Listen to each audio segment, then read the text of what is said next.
আজ তোমাদের আলোচনার বিষয় ক্লাস একাদশ শ্রেণীর সেকেন্ড ইউনিট থেকে বেশ কিছু এমসিকিউ আজ তোমাদের আলোচনা করব, যেটা হলো কিন্তু জ্ঞানের উৎস। সেখানে তোমরা বুদ্ধিবাদ সম্বন্ধে পড়বে আর অভিজ্ঞতাবাদ সম্বন্ধে এখান থেকে তোমরা পড়বে। আজ তোমাদের এমসিকিউ প্লাস পাশাপাশি কিন্তু বেশ কিছু বড় কোশ্চেন নিয়ে আলোচনা হবে। এবার তোমাদের তো সিলেবাসে শুধু এমসিকিউ আছে, সো এমসিকিউ নিশ্চয় আলোচনা হবে, তবে তার পাশাপাশি তোমাদের যাতে একটু বড় কোশ্চেন নিয়েও তোমাদের যাতে একটু দেখে রাখো, যাতে সেইগুলো দেখে কিন্তু তোমাদের এমসিকিউ গুলোকে একটু বুঝতে সুবিধা হয়, সেদিকগুলো তোমাদের কিন্তু আমি আলোচনা করবো। তাকে বলে রাখি, চ্যানেলটা নতুন দেখছো অবশ্যই চ্যানেলটিকে সাবস্ক্রাইব করে রাখো, পাশে থাকা বেল আইকনকে ক্লিক করে দাও এবং সমস্ত রকম যাতে তোমাদের ভিডিওগুলি এখানে অবশ্যই তোমাদের চ্যানেলের মধ্যে পেয়ে যাবে, তাই চ্যানেলটিকে লাইক কমেন্ট এবং শেয়ার করে দাও তোমাদের বন্ধুদের মধ্যে, যাতে তারাও কিন্তু এই সমস্ত কিন্তু গুরুত্বপূর্ণ কিছু ভিডিও কিন্তু তারা পেতে পারে। তাহলে চলো তোমাদের এখান থেকে তেমন কিছু যে যে কোশ্চেনগুলো খুব ইম্পর্টেন্ট এমসিকিউ টাইপ কোশ্চেনগুলো সেগুলো নিয়ে আলোচনা করা যাক। তার আগে কিন্তু প্রথমে কিন্তু তোমাদের জানতে হবে যে এই জ্ঞানের উৎস যেটাকে বলছি, সেই জ্ঞানের উৎসটা অ্যাকচুয়ালি কি এবং এগুলোকে কিভাবে বলতে গেলে জ্ঞানের উৎস বলতে আমরা কি বুঝবো এবং জ্ঞানের উৎস থেকে আমাদের কি কি আমরা জানতে হবে, সেইগুলো বিষয়গুলো তোমাদের কিন্তু আজ ক্লিয়ার হয়ে যাক। তাহলে চলো দেখা যাক জ্ঞানের উৎস বা উৎপত্তি বলতে কি বোঝো। প্রথমে তোমাদের এই কোশ্চেনটা একটু দেখে রাখবে। এখান থেকে তোমাদের বলতে গেলে হবে দর্শন শাস্ত্রে একটি প্রধান অঙ্গ বা জ্ঞান তত্ত্ব বা বিজ্ঞান হলো আমাদের জ্ঞানের উৎস। অ্যাকচুয়ালি কি বলতে হয় না, আমরা তো আমাদের ধরো বিভিন্ন তো জ্ঞান আমরা অর্জন করে থাকি, তাহলে এই জ্ঞানটা কোথা থেকে অ্যাকচুয়ালি আসছে এবং সেটাকে জানার জন্য কিন্তু জ্ঞানের উৎস কিন্তু আমরা দেখে থাকি। তাহলে দর্শন শাস্ত্রে একটি প্রধান অঙ্গ হলো কিন্তু আমাদের জ্ঞান বা জ্ঞান তত্ত্ব। আর আমরা জানি যে দর্শন যেখানে শুরু হয় সেখানে কিন্তু আমাদের জ্ঞান অবশ্যই লাগবে, কারণ যুক্তি তর্ক দিয়ে তো আমাদের জ্ঞান বিচার হয়ে থাকে। তাহলে যুক্তি তর্ক দিয়ে জ্ঞান বিচার করতে গেলে আমাদের দর্শন কিন্তু খুবই জরুরি, তাই জ্ঞান দরকার হয়ে থাকে আমাদের। জ্ঞান তত্ত্বের মুখ্য আলোচ্য বিষয় হলো কিন্তু জ্ঞানের প্রাকৃতি। জ্ঞান তত্ত্বে আমাদের কিসের আলোচনা করা হয় না, জ্ঞানের প্রাকৃতি নিয়ে আমাদের জ্ঞান তত্ত্বে আলোচনা করা হয়। জ্ঞানের উৎপত্তি থেকে হচ্ছে, জ্ঞানের সীমা কি করে হচ্ছে এবং জ্ঞানের বৈধতা নিয়ে কিন্তু এগুলি নিয়েই যে তত্ত্বে আলোচনা করা হয়ে থাকে সেটাকে আমরা কিন্তু জ্ঞান তত্ত্ব বলে থাকি। তাহলে জ্ঞান তত্ত্ব সম্বন্ধে আমরা জানতে পারলাম যে জ্ঞান তত্ত্ব অ্যাকচুয়ালি কি বা জ্ঞানের বিষয় সম্বন্ধে আমাদের প্রথমত কি আসছে। তাহলে এই জ্ঞান তত্ত্ব বা জ্ঞানের বিষয় সম্বন্ধে আমরা জানার পর আমরা জানতে পারবো যে জ্ঞানের উৎপত্তি সম্বন্ধে বিভিন্ন মতবাদ পাওয়া যায়। যে জ্ঞানের উৎপত্তি হচ্ছে যে যে দিকগুলোতে জ্ঞানের উৎপত্তি হচ্ছে সেই দিকগুলি থেকে বেশ কিছু দিকগুলি আমরা ধরা পাই যে জ্ঞানের উৎপত্তি কিভাবে হচ্ছে। তাহলে এই জ্ঞানের উৎপত্তির মধ্যে দিয়ে কিন্তু আমরা চার ভাগে ভাগ করতে পারি জ্ঞানের উৎপত্তিকে। তাহলে জ্ঞানের উৎপত্তিকে আমরা চার ভাগে ভাগ করলাম, সেখানে জ্ঞানের উৎপত্তি চারটি ভাগ কি কি দেখে রাখো। বুদ্ধিবাদ, অভিজ্ঞতাবাদ, বিচারবাদ আর সাজ্ঞাতবাদ। কি কি বললাম আমরা, প্রথম আবার দেখে রাখো বুদ্ধিবাদ, অভিজ্ঞতাবাদ, বিচারবাদ আর সাজ্ঞাতবাদ। এইগুলিকে আমরা বলে থাকবো জ্ঞানের চারটি মতবাদ, অর্থাৎ জ্ঞান উৎপত্তি হচ্ছে যে দিকগুলি থেকে শুরু করে সেই দিক থেকে বলতে জ্ঞানের উৎপত্তিকে আমরা বিচার করে জ্ঞানকে আমরা কিন্তু চারটি ভাগে ভাগ করছি। এই দিক থেকে কিন্তু আমাদের জ্ঞান সাধারণত দুই ভাগে ভাগ করতে পারি, চার ভাগে ভাগ করা যায়। ওকে, নেক্সট দেখে রাখো বুদ্ধিবাদ। বুদ্ধিবাদ থেকে তোমাদের যে যেগুলো দেখতে হবে সেগুলি হলো বুদ্ধিবাদ কাকে বলা হয় না, যে মতবাদ বুদ্ধি যথার্থ জ্ঞানের উৎস বলে স্বীকার করা হয় তাকে আমরা কিন্তু বুদ্ধিবাদ বলবো। অর্থাৎ জ্ঞানের উৎস হিসেবে যেখানে আমরা বুদ্ধিকে একমাত্র কিন্তু প্রধান হিসেবে স্বীকার করব তাকে আমরা বুদ্ধিবাদ বলবো। নেক্সট অভিজ্ঞতাবাদ কি না, যে মতবাদ ইন্দ্রিয় গ্রাহ্য অভিজ্ঞতা, অর্থাৎ ইন্দ্রিয়ের সাহায্যে আমরা অভিজ্ঞতা অর্জন করে থাকবো। কি বলবো না, যে মতবাদ সাহায্যে ইন্দ্রিয় গ্রাহ্য অভিজ্ঞতা যথার্থ জ্ঞানেরই একমাত্র উৎস বলে স্বীকার করা হয় তখন তাকে আমরা বলে থাকি অভিজ্ঞতাবাদ। ধরো গাছের ধারণা, অর্থাৎ গাছটাকে আমাদের একটা ধারণা করে রাখি কেমন, যে মতবাদ সাহায্যে ইন্দ্রিয়গ্রাহ্য অভিজ্ঞতার সাহায্যে জ্ঞানের একমাত্র উৎস বলে মনে করি। অর্থাৎ ধরো আমাদের হাতের কাছে আপাতত একটি কিন্তু আমার সামনে আমার কাছে একটা ফোন আছে, মোবাইল আছে, তো তোমার মোবাইলটা তুমি দেখতে পাচ্ছ, তাহলে তোমার কাছে মোবাইলটা হলো কিন্তু তুমি তোমার ইন্দ্রিয় সাহায্যে সেই মোবাইলটি দেখছো এবং সেই মোবাইলটিকে ইন্দ্রিয়ের সাহায্যে দেখার পর সেটাকে তুমি কিন্তু একটি নিজস্ব কিন্তু মানে তোমার ইন্দ্রিয় সাহায্যে দেখে পরে সেটাকে কিন্তু একটা তোমার জ্ঞান অর্জন হচ্ছে, সেই জ্ঞানটিকে আমরা কিন্তু বলে থাকবো অভিজ্ঞতাবাদ। তুমি অভিজ্ঞতা থেকে নিজে যে জ্ঞানটা অর্জন করলে তোমার ইন্দ্রিয় সাহায্যে, তাহলে তোমার মোবাইলটি তুমি দেখছো, তোমার মোবাইল তুমি সেটাকে ইন্দ্রিয় গ্রাহ্য করছো এবং ইন্দ্রিয়ের সাহায্যে দেখে পর সেটাকে কিন্তু তোমার ওই মোবাইল সম্বন্ধে একটা ধারণা তোমার মনের মধ্যে জন্ম হচ্ছে, তা সেটাকে অভিজ্ঞতা বলতে পারবো, জ্ঞানের একটা উৎস বলে স্বীকার করবো তখন তাকে আমরা বলবো অভিজ্ঞতাবাদ। নেক্সট অন্তর্জাত ধারণা কাকে বলা হয় না, যে সমস্ত ধারণা মানুষের মনের মধ্যে জন্মগতভাবে থাকে। অর্থাৎ ধরো তোমার জন্মের পর থেকে কিন্তু যে যে ধারণাগুলো তোমার মনের মধ্যে রয়ে যাচ্ছে সেগুলোকে আমরা বলবো জন্মগত ধারণা। তাহলে এই অন্তর্জাত ধারণা আমরা কি বুঝতে পারলাম, জন্মগত ধারণা বলতে পারবো অন্তর্জাত ধারণা কাকে বলে। আবার বলে রাখি, যে সমস্ত ধারণা মানুষের মনের মধ্যে জন্মগতভাবে থাকে তাকে অন্তর্জাত ধারণা বা সহজাত ধারণা বলা হয়। জন্মগতভাবে অর্থাৎ তোমার ধরো তুমি জন্মের পর থেকে তো তোমার সেভাবে তুমি তোমাকে জানতে পারছো না। তোমার জন্মের পর থেকে তুমি কিন্তু জানতে পারো যে তুমি একজন কিন্তু মানুষ হিসেবে তুমি বিচার করছো। এবার তোমার জন্ম হলো, তোমার জন্মের সামনে তোমার মা-বাবা তোমার সামনে তোমাকে বারবার করে তোমার জন্য বিভিন্ন কথা বলা শেখাচ্ছে, মা তোমাকে কথা বলা শেখাচ্ছে। তুমি আশেপাশে তুমি যে গরম জিনিসগুলো, আমি একটু আগেই তোমার আবার ক্লাসের মধ্যে আমি একটা আলোচনা করেছিলাম যে একটা বাচ্চা ছেলে সে কিন্তু একটা নিজে মা যখন রুটি করছে সেখানে সে কিন্তু রুটিটা ভাপটা হাতে পেয়ে গিয়েছিল। তো সেখানে হাতে যখন রুটিটা ছিঁড়তে যায় গরম ভাপটা তখন হাতে পেয়ে যায়। তারপর থেকে সে কিন্তু সেই গরম ভাপটা যবে হাতে পেয়েছিল তারপর থেকে সে কিন্তু সেইভাবে তেমন সেখানে আর যায়নি। মানে সেখানে তিনি কিন্তু আর খাবার জন্য মানে রুটি খাবার জন্য যায়নি। তার কাছে একটাই বুদ্ধি মানে কি বলবো, তার মধ্যে একটা কিন্তু জ্ঞান হয়ে গিয়েছিল যে সে যদি ওইখানে সেই রুটিটা খেতে যায় তাহলে তার মধ্যে কিন্তু হাতে ছেঁকা পড়ে যাবে। তাহলে এখানে তার এই জ্ঞানটা অর্জন হলো। তাহলে এই জ্ঞানটাকে আমরা কিন্তু জন্মগত জ্ঞান বা সহজাত জ্ঞান বলে আমরা ধরতে পারি। তাহলে জন্ম থেকে যে জ্ঞানগুলি আমরা পেয়ে থাকি সেইগুলিকে আমরা জন্মগত ধারণা জ্ঞান বা সহজাত জ্ঞান বলে আমরা বিচার করে থাকি। নেক্সট, অন্তর্দর্শন কাকে বলা হয়? না, আমাদের নিজের অন্তরে সুখ, দুঃখ, ভয়, আনন্দ ইত্যাদি সম্পর্কে জ্ঞান হয়ে থাকে তাকে আমরা কি বলে থাকি? অন্তর্দর্শন। অর্থাৎ আমাদের মধ্যে বিভিন্ন সুখ দুঃখ সম্বন্ধে জ্ঞান অর্জন করে থাকি। সুখ দুঃখ আনন্দ ভয় এই সম্বন্ধে যে জ্ঞানগুলো আমরা অর্জন করতে পারছি সেগুলোকে আমরা বলে থাকবো অন্তর্দর্শন। কি বলে থাকবো? অন্তর্দর্শন। না, যে জ্ঞান থেকে আমাদের সুখ দুঃখ এই সমস্ত জ্ঞান লাভ করতে পারে তাকে আমরা অন্তর্দর্শন বলে কিন্তু বিচার করতে পারি। নেক্সট, মুখ্য গুণ কাকে বলা হয়? ধরো মুখ্য গুণ বা মৌলিক গুণ হলো বস্তুর সেই সমস্ত গুণ যার মধ্যে থাকে যার প্রত্যক্ষ নির্ভর নয়, যেগুলিকে আমরা সচরাচর কিন্তু প্রত্যক্ষ করতে পারি না, সেই সমস্ত গুণগুলোকে আমরা বলে থাকি মুখ্য গুণ বা মৌলিক গুণ বলে কিন্তু আমরা জেনে থাকি। নেক্সট, গৌণ গুণ কাকে বলা হয়? না, যে গুণ বস্তুর সেই সমস্ত গুণ বা বস্তুর মধ্যে থাকে না, সেই গুণগুলি ব্যক্তির প্রত্যক্ষ বা জ্ঞানের উপর নির্ভরশীল তাকে আমরা কিন্তু গৌণ গুণ বলে জেনে থাকি। তাহলে গৌণ গুণ আমরা কাকে বলছি আবার বলে রাখি। না, গৌণ গুণ বলতে আমরা তাকেই বলবো যে গুণগুলি বস্তুর মধ্যে থাকে না, অর্থাৎ যে গুণগুলি বস্তু সেই সমস্ত গুণ, গৌণ গুণগুলি বস্তু সেই সমস্ত গুণগুলি যেগুলির মধ্যে কোনো রকম কিন্তু বস্তুর গুণ থাকছেই না, সেগুলিকে আমরা গৌণ গুণ বলে মনে করব। হ্যাঁ, যেমন এবং তার পাশাপাশি এই গুণগুলি কিন্তু ব্যক্তির প্রত্যক্ষ বা জ্ঞানের উপর নির্ভরশীল করবে। যে জ্ঞানগুলি সরাসরি কিন্তু কোনো ব্যক্তির প্রত্যক্ষ, অর্থাৎ ব্যক্তি যে জিনিসটা দেখবে সেই জিনিসটার উপর নির্ভরশীল বলে মনে হবে, বাকি যে জিনিসগুলোকে স্বীকার বা করবে না সেগুলোকে আমরা কিন্তু বলবো গৌণ গুণ বলে মনে করব। নেক্সট, ডেকার্তের মতে ধারণা কয় প্রকার ও কি কি? ডেকার্ত মনে করেন যে ডেকার্তের মতে ধারণাকে তিনি ৩ ভাগে ভাগ করেছেন। ৩ ভাগে বলেছেন যে ডেকার্তের মধ্যে ৩টি ধারণা পেয়ে থাকি ৩ ভাগে ভাগ করে। কি কি? ইন্দ্রিয়জাত ধারণা। ডেকার্তের মতে ধারণাকে প্রথম ধারণা হলো কিন্তু ইন্দ্রিয়জাত ধারণা। নেক্সট, কৃত্রিম ধারণা। নেক্সট হলো কিন্তু অন্তর্জাত ধারণা। তাহলে প্রথম ধারণা আমরা কি পেলাম? ইন্দ্রিয়জাত ধারণা। নেক্সট পেলাম আমরা কিন্তু কৃত্রিম ধারণা। আর নেক্সট পেলাম কিন্তু অন্তর্জাত ধারণা। এই ৩ ভাগে কিন্তু আমরা ডেকার্তের মতে ধারণাকে পেয়ে থাকি। নেক্সট, ইন্দ্রিয়জাত ধারণা বা আগন্তুক ধারণা কাকে বলা হয়? ইন্দ্রিয়জাত ধারণা বা আগন্তুক ধারণা কাকে বলা হয়? না, যে সমস্ত ধারণা ইন্দ্রিয়ের সাহায্যে বাহ্য বস্তু ক্ষেত্রে অর্জন করা হয়। তাহলে যে সমস্ত ধারণার মাধ্যমে আমরা বাইরের জগৎ থেকে যে সমস্ত জিনিসগুলি বা বাহ্য জগৎ ধারণা অর্জন করতে পারি, সেই সমস্ত ধারণাকে কিন্তু আমরা ইন্দ্রিয়জাত ধারণা বা আগন্তুক ধারণা বলতে পারি। যেমন ধরো আমরা ইন্দ্রিয়ের সাহায্যে বাইরে অর্জন করা অর্থাৎ প্রাকৃতিক বা ন্যাচারাল থেকে বেশ কিছু জিনিস দেখতে পাচ্ছি। যেমন ধরো পাহাড়, নদী, আকাশ, গাছপালা, পাখি, পশু-পাখি, জীবজন্তু বিভিন্ন জিনিসগুলো কিন্তু আমরা ইন্দ্রিয়ের সাহায্যে কিন্তু বাইরের জগৎ থেকে দেখতে পাচ্ছি। তো সেইগুলিকে আমরা বলতে পারবো ইন্দ্রিয়জাত ধারণা বা আগন্তুক ধারণা। এবার বলবো আমরা কৃত্রিম ধারণা কাকে বলা হয়? না, ২ বা ততোধিক ধারণার সংযোগে কল্পনার মাধ্যমে মেনে যে সমস্ত ধারণা সৃষ্টি হয় সেইগুলিকে কৃত্রিম ধারণা বলা হয়। অর্থাৎ ধরো কৃত্রিম ধারণা কাকে বলে? বুঝতে পারলাম যে, যে সমস্ত ধারণা মানে ২টি বা তার বেশি ধারণার সংযোগে আমরা কল্পনার মাধ্যমে, অর্থাৎ আমরা একটা জিনিস দেখলাম তার পাশাপাশি আরেকটা জিনিস কল্পনা করলাম, তার পাশাপাশি আরেকটা কল্পনা করলাম। ২ বা তার বেশি কল্পনা করার পরে আমরা যে সমস্ত ধারণা আমাদের মনের মধ্যে সৃষ্টি হলো সেগুলিকে আমরা বলবো কৃত্রিম ধারণা। অর্থাৎ ধরো সোনার পাহাড় ২ বা ততোধিক ধারণা আমরা পেয়েছি। তবে সোনার পাহাড় বলে কি এমন কোনো জিনিস আছে যেগুলিকে আমরা সরাসরি মনে করতে পারবো?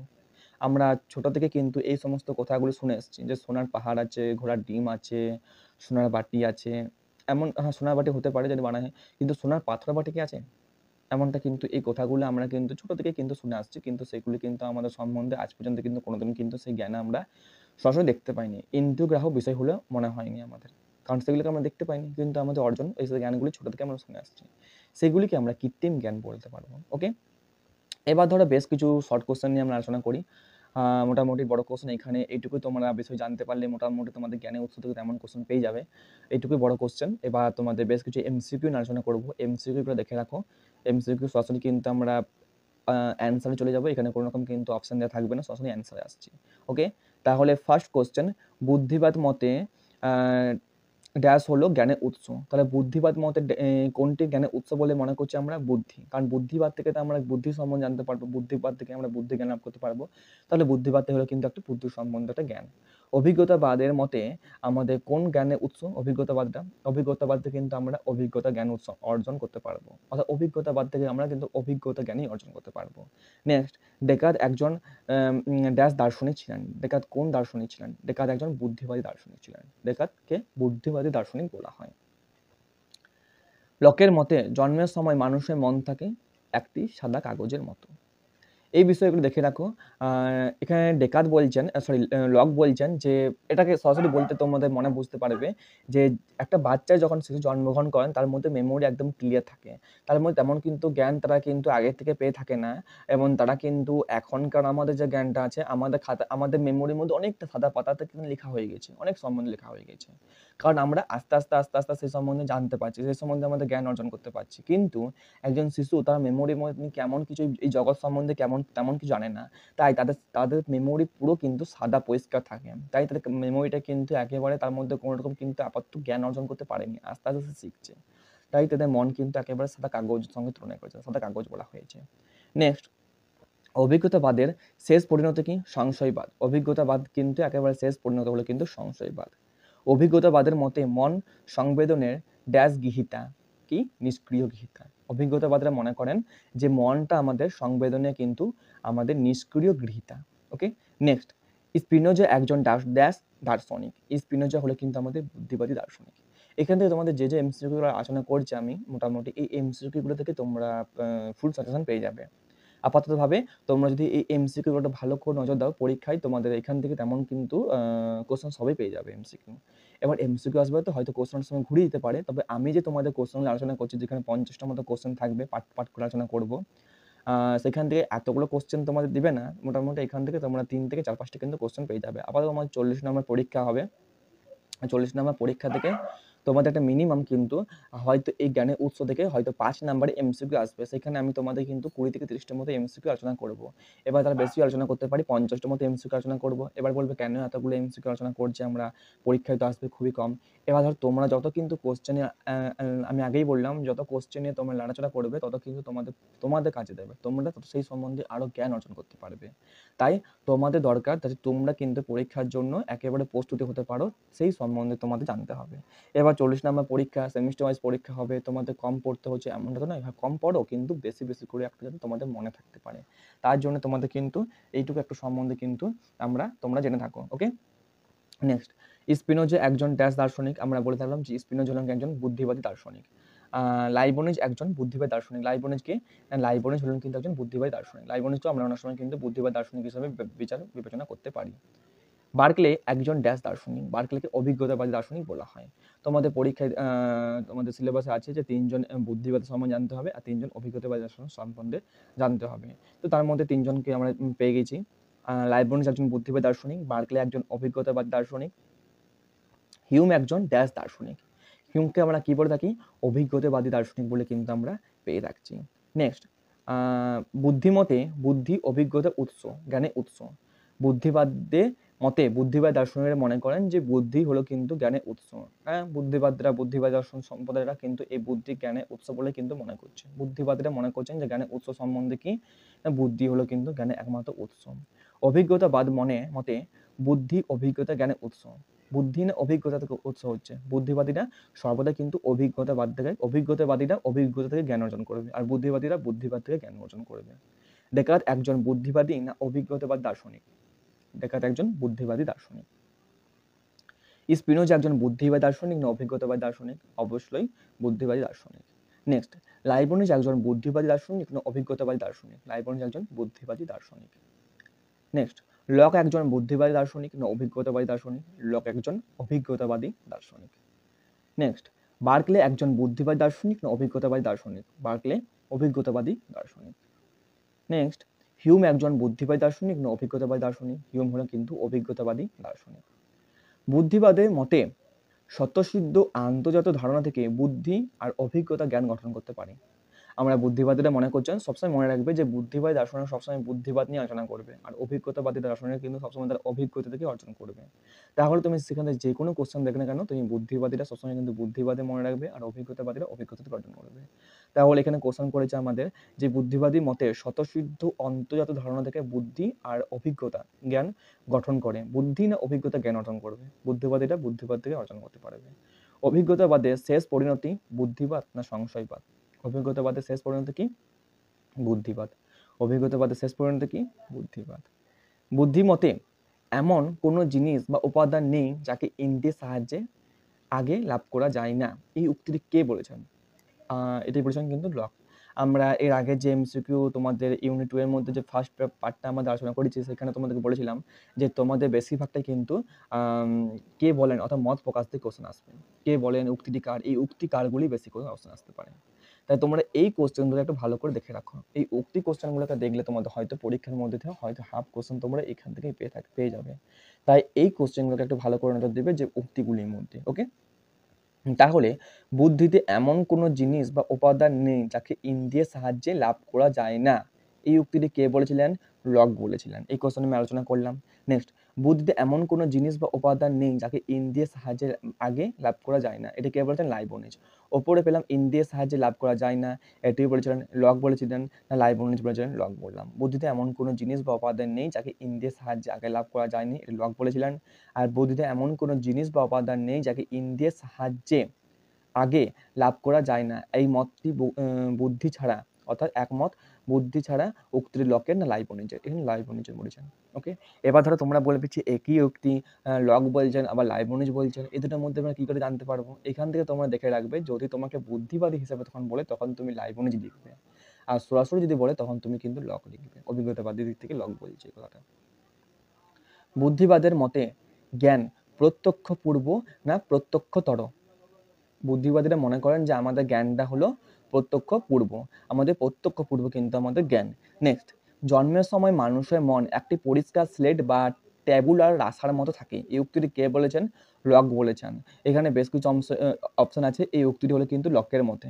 আমরা এই আলোচনা করলাম একটু আগে যে একটা শিশু জন্মের পর থেকে তার মাইন্ডটা মানে তার যে মস্তিষ্ক একদম সাদা কাগজের মতো থাকে, সেখানে আমরা আস্তে আস্তে সেগুলোকে লিখতে শুরু করি, তাই সেটাকে আমরা কিন্তু সাদা কাগজের মতো বলেছেন কে?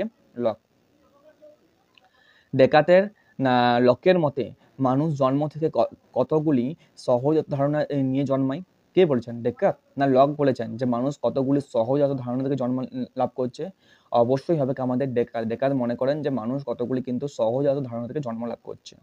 ওকে, দুজন বুদ্ধিবাদী গ্রিক দার্শনিকের নাম লেখো, সক্রেটিস এবং প্লেটো।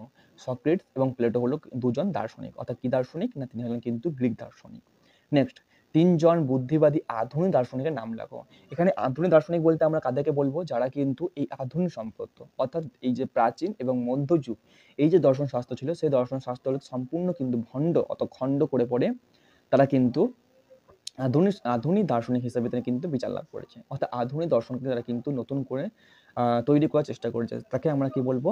আধুনিক দর্শন শাস্ত্রে প্রাধান্য পাবো। তো সেইগুলিকে আমরা কোন তিনজন দার্শনিককে আমরা আধুনিক দার্শনিক হিসেবে বিচার লাভ করব? ডেকার্ত, স্পিনোজা এবং লাইবনিজ। এগুলিকে আমরা কিন্তু তিনজন বুদ্ধিবাদী দার্শনিক হিসেবে এবং বুদ্ধিবাদী দার্শনিকের পাশাপাশি এদেরকে আমরা কিন্তু আধুনিক দার্শনিক হিসেবে বলতে পারবো। আধুনিক পাশ্চাত্য দর্শনের জনক কাকে বলা হয়? ডেকার্তকে। আধুনিক পাশ্চাত্য দর্শনের জনক কাকে বলে থাকি আমরা? ডেকার্তকে।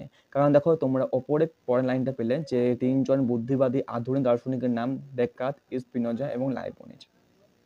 এবার সেই ডেকার্তে কিন্তু প্রথম কিন্তু এই আধুনিক দর্শনকে কিন্তু তারা তৈরি করেছিলেন, যে পুরনো যে সমস্ত দর্শন শাস্ত্রগুলো ছিল অর্থাৎ প্রাচীন এবং মধ্যযুগ এই দুই শাস্ত্রের মধ্যে যে দর্শন শাস্ত্রগুলো ছিল সেগুলোকে তিনি খণ্ডন করলেন এবং নতুন একটা দর্শন শাস্ত্র প্রয়োগ করলেন, যেটাকে আমরা কিন্তু তাই তাকে কিন্তু আধুনিক দর্শন শাস্ত্রের কথা তাকে আমরা বলতে পারি যে তিনি হলেন কিন্তু আধুনিক দর্শন শাস্ত্রের প্রধান প্রবক্তা বা আধুনিক দর্শনশাস্ত্রের জনক বলে আমরা পেয়ে থাকি কাকে? না ডেকার্তকে।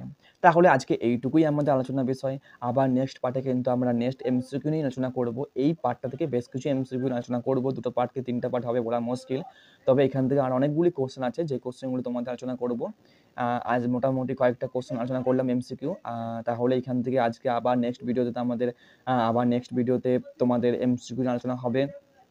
তোমরা সকলেই ভিডিওটাকে ভালো করে মনোযোগ দিয়ে কিন্তু ভিডিওটি দেখে রাখো এবং স্কিপ না করে সম্পূর্ণ ভিডিওটি কিন্তু একটু ভালো মনোযোগ দিয়ে দেখো।